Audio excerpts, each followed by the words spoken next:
business be immune to climate change? Well, no longer. More and more global business leaders are realizing that climate change is going to be a big factor in planning strategy over the decades to come. Environmentally conscious consumers are already driving new businesses.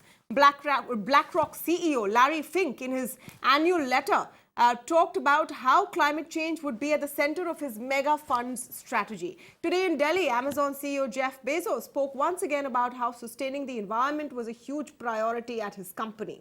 Closer to home, more and more companies are realizing they can't hide from the realities of climate change. But is this just talk? In India, how many businesses actually care about the environmental impact they have? Does the government? Can businesses, both global and Indian, grow a conscience? To speak on this, I'm joined today by Vaishali Nigam Sinha, Chief Sustainability and CSR Officer at Renew Power, Damandeep Singh, Director at Carbon Disclosure Project India, and Chandra Bhushan, CEO of iForest. Welcome to all of you and thank you for speaking with us today. Vaishali, let me begin with your thoughts. And it essentially comes from the simple idea. All businesses are talking about climate change, environment, sustainability. Is it a marketing spin? Or do you think enough businesses are actually doing something about making a difference, even sometimes at the cost of the bottom line?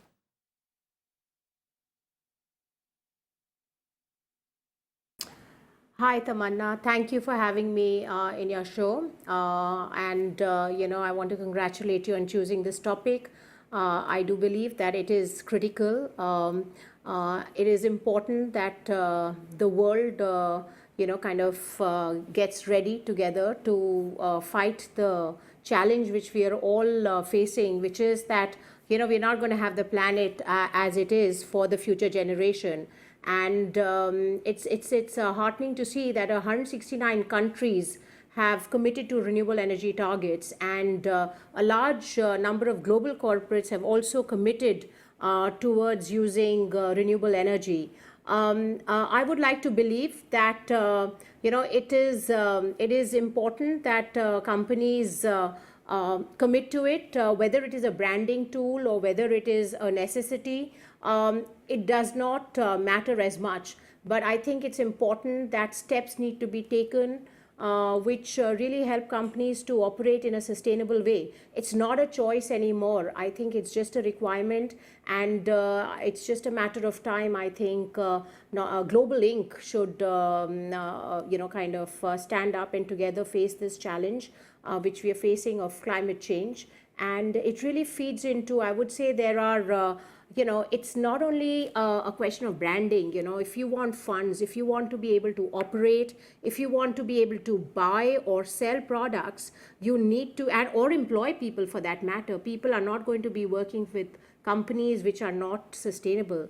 That is what the next generation is all about. So, irrespective, companies just have to step it up and make commitments which are required to decrease our carbon footprint. No, but actually how? How exactly should companies do it? And once again, I reiterate the question, is it more talk than what they are actually willing to do?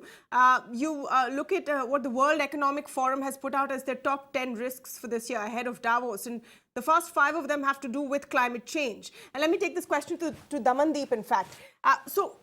Now, the top business minds in the world know that climate change is going to impact their bottom lines. They know it's going to have a huge part to play in what happens to their businesses. But what are they doing about it? Are they waiting for government regulations to come in, which are clearly very slow the world over?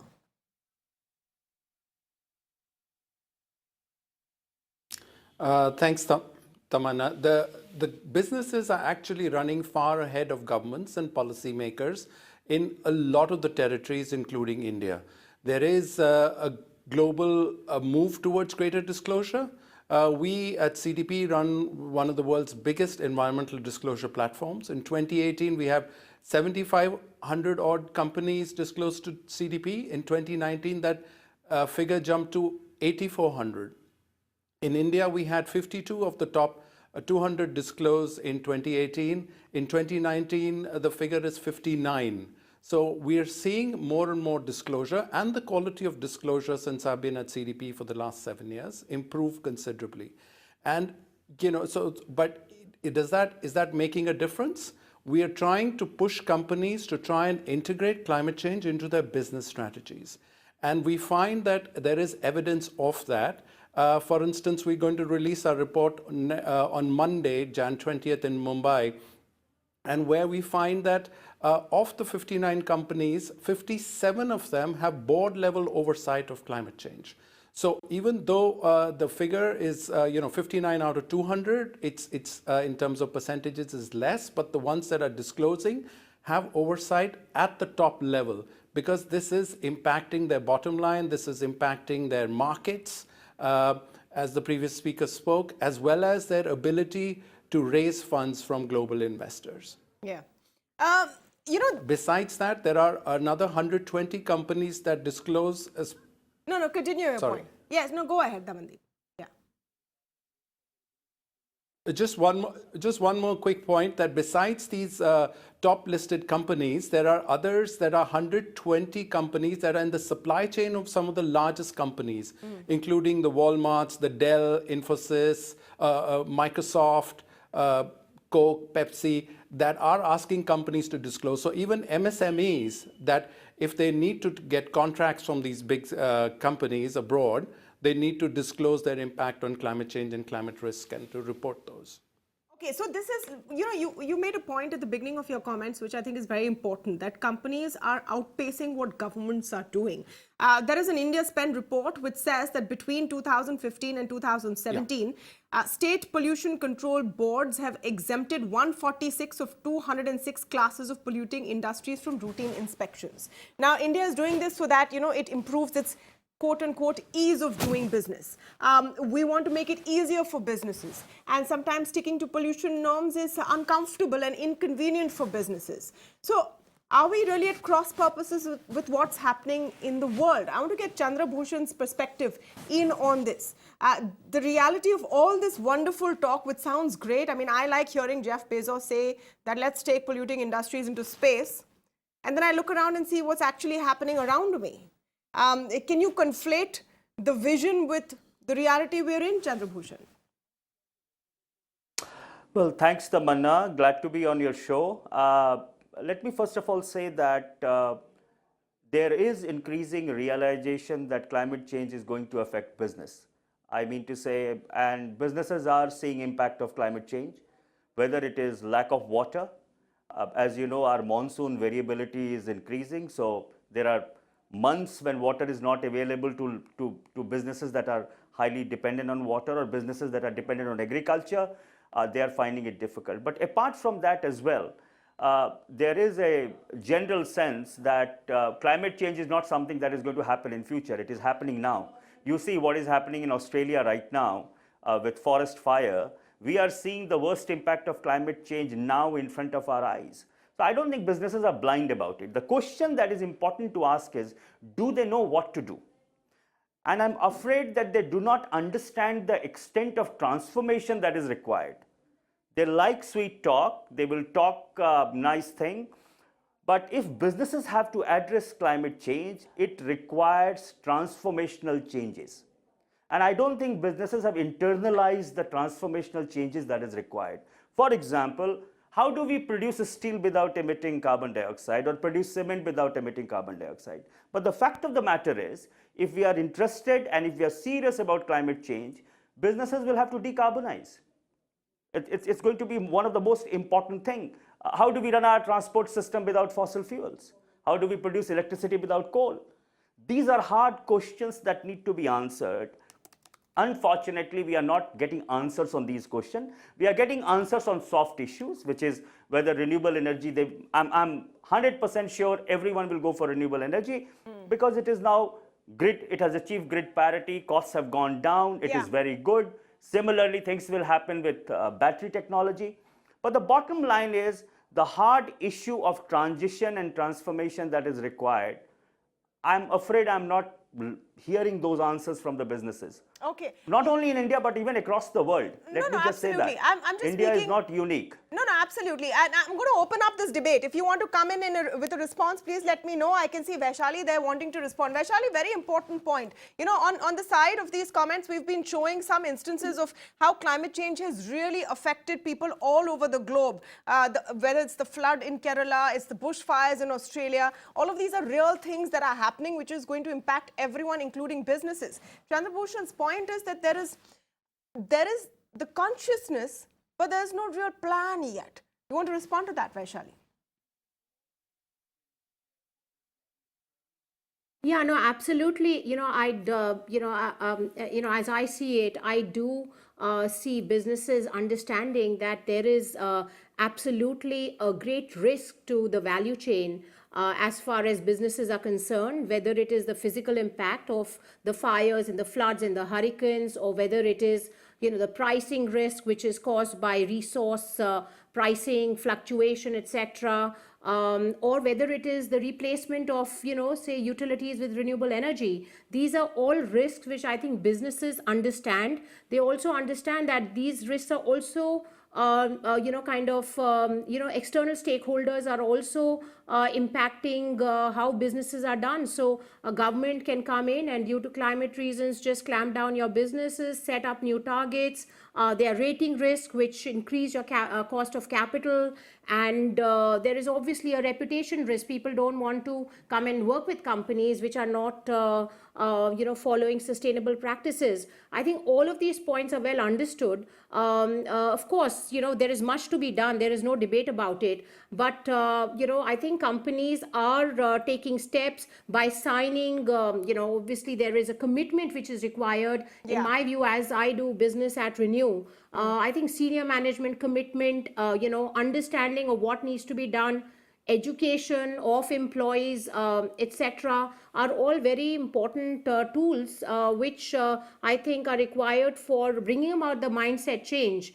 There is a long way to go, but I think corporates have in India, Inc. and globally committed a lot more than where we were a few years ago. So things are being done. Let's Of course, go beyond more can be motherhood done. statements. There is no doubt about it. Sure, committed how? Committed how? Let's go beyond motherhood statements.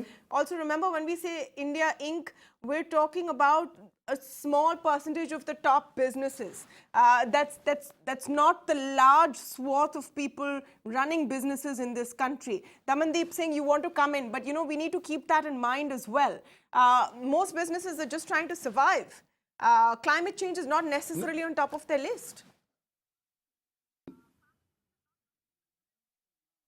No, I totally agree. And, the issue of companies committing and taking action is very important. And this whole notion that ease of doing business will override and companies will self-declare, self-certify and be fine, that is completely not acceptable in the absence of standardized disclosure. Even with Amazon, they have come out, and Jeff Bezos, after a lot of protests within his company, has said that they will now want to address climate change. But making anodyne statements is one thing, but he's refusing to disclose on a standardized platform where it can be compared to other retailers. So last year, what we found was, of the top 12 retailers in the world, Amazon was the only one that refused to disclose on a standardized platform. And those are the issues that we're coming up against. In terms of commitments, we now have methodology where we're working with companies to commit on science-based targets. So companies actually committing to going net zero by 2050, companies committing to taking a target of 100%, being 100% renewable by 2030, and so on. There is a movement that's going on. Globally, we find that over 700 companies have committed to science-based targets, of which 38 are in India. But that's nowhere enough. That's not the point. The point is that there are now methodologies and plans. Yeah, 38 Sorry? companies. No, so then the question is, are we going to have to wait for companies to self-regulate? Today, when a company as large as Amazon says that we've taken a pledge to reduce our carbon footprint 10 years ahead of what the global cutoff is, and they've done this in September of 2019. They're saying that they're going to get rid of plastic in India by a certain deadline. They're saying all of these things. And it's sounding great. But Chandrabhushan, what is the concern? Is the concern that the government needs to step in on this as well? Unfortunately, for a lot of developing nations, and perhaps to some extent India among them, it does not take the priority it needs to. We keep talking about, pollution in the context of Delhi every winter, and then, government notifications shut down some work at that time. We need to go beyond that. We're already, I think, beyond the brink. So, Tamanna, I think, let me go back and tell you something that I think we need to understand few things. One, that businesses will not change because of government. Business will change because of money. Yeah. Okay. Unfortunately, money is not driving businesses to change. So even if there is risk of climate change, and if you look at these credit rating companies, some of the biggest fossil fuel producers and consumers have probably the best rating as far as finance is concerned. Okay. So they might say that we are internalizing climate change and environment as part of the rating process. The fact of the matter is, at the end of the day, fossil fuel companies are still making a lot of money and they have big ratings. So I don't think that environment, I always say that environment and climate is too important to be left alone to the government. Okay. It has to be driven by everyone. In case of businesses, I think money must drive it. And money comes from consumers and it comes from financial market. Till we are able to internalize climate change concerns in the consumers and in the financial market, we will not see these changes happening. Even if companies are pledging, at the end of the day, they will use what is cheapest.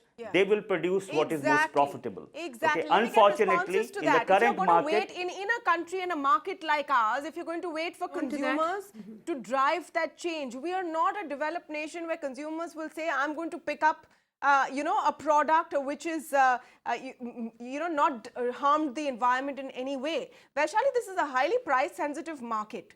The attempt to ban plastic in Mumbai case, saw such a huge hue and cry. Vaishali coming in. Yeah. Tamanna, one point around self-regulation, I just wanted to say that, over the years, a lot has changed as far as funding is concerned. I think ESG is on top of the minds of a lot of the fund providers, a lot of the private equity players and various other funding agencies are looking at the ESG practices of companies, and that is driving companies to focus a lot more internally and strategize and prioritize on socially responsible initiatives, policies and practices. So how companies are doing business is becoming a board agenda. People talk about it because the funds are, and I do agree totally with my co-panelists that funds drive companies, and people, it's quite clear that even fund providers are looking to invest in operations which are sustainable. That's point number one. As far as the price points are concerned, Tamanna, I think it's a choice between not having a buyer versus having a buyer who's price sensitive. I think we're moving to an environment where people are really caring a lot more about sustainable products, and at the end of the day, I think sustainability is feeding into the bottom line. It is not a cost, and that is the biggest misconception some of the businesses have. It's actually feeding into your bottom line in a very positive way. Not everybody gets it, but I think a large part of us do get it, that sustainable practices actually feed into the bottom line of corporates. Let me get Chandrabhushan to respond to that, and just the point that you were making, Chandrabhushan, I'll come to you, Mr. Singh, in just a minute. You made the point that consumers have to drive the change for businesses to sort of follow the money. Will it work in a country like India with a completely price-sensitive market?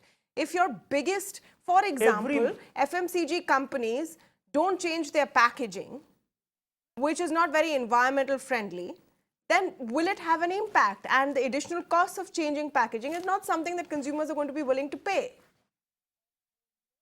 So, Tamanna, I think there is no black and white answer here. I think it is important to understand there is a large price sensitive market and there is a small environment conscious market as well. And that market is developing. For example, in real estate sector, I'm seeing companies now advertising their energy efficiency and LEED certification to say this is a green building and you should be buying it. We are seeing that happening. In automobile sector, electric vehicles are being advertised and hybrid vehicles are being advertised as environment friendly and people are buying that. So I think over a period of time, we will see expansion of this environmental conscious consumer base. But apart from the fact, as I said, I don't think we have to rely on either companies' benevolence or government regulation alone to make this change happen. Because the change we are talking about, Tamanna, is transformational. The amount, if we want to keep global temperature increase below 1.5, and we should, because at 1.1, what we are seeing in California or Australia in terms of fire or in terms of floods and droughts in India, 1.5 is going to be devastating. Yeah. And if that is the case, then at 1.5, we do not have enough time or carbon space to emit. Right. We only have about 10 to 15 years to make this transition happen. And in that case, therefore, the issue is companies must understand the extent of change required, point number one, and the speed of change required. I don't think companies are able to internalize these two things. They want to change, but they want to change at their own pace. Unfortunately, that pace is not good for the planet or for the people. Or for their bottom lines. Damandeep, you want to come in on that? Yeah, two things, Tamanna, that, if you saw Mr. Kumar Mangalam Birla's letter, and he referenced that he's inspired by Greta. So there are different pressure points that are coming to even businesses. There are this children's movement, as well as the other major point, which we haven't discussed here and can actually have an impact on businesses, is actually cities are taking action and are working on climate change as well. Last year, 900 cities disclosed, and London has, for instance, set a target of becoming carbon neutral by 2050. What does that mean? So London has set up a committee of officials as well as businesses that they're working on. How does that help and what does that do? So amongst the first companies to benefit in that is actually they gave an order of 50 electric buses to Ashok Leyland. So that's also an opportunity that arises out of this. Now, this is again slow change, but cities are demanding action. Cities want to change. There are over 100 cities last year that source nearly 70% of their energy from renewable sources. Unfortunately, only one of those are in the developing world. Yeah. I think that's Nairobi. So there is a movement that's happening amongst cities, also amongst companies, that will also drive businesses and action. So there has to be multiple efforts to spur this action. Unfortunately, the policymakers are falling behind, but they need to act. One more encouraging part, just today, External Affairs Minister Mr. Jaishankar said that India would want to be one of the leaders on climate change. So hopefully the policymakers will also take action and work on those and not just say, look, companies can self-certify and everything will be all right. Of the world's most polluted 15 cities are in India. We're hoping policymakers and the ones who decide how things run make the change. You're talking about Greta Thunberg, the President of the United States, wants you to control her anger and go in for anger management. We need to wake up. We need to wake up faster, and maybe companies, even though they're driven by profits, can really push that change. Let's hope that realization dawns at least there. Thank you so much to all of you for joining us on the debate this evening.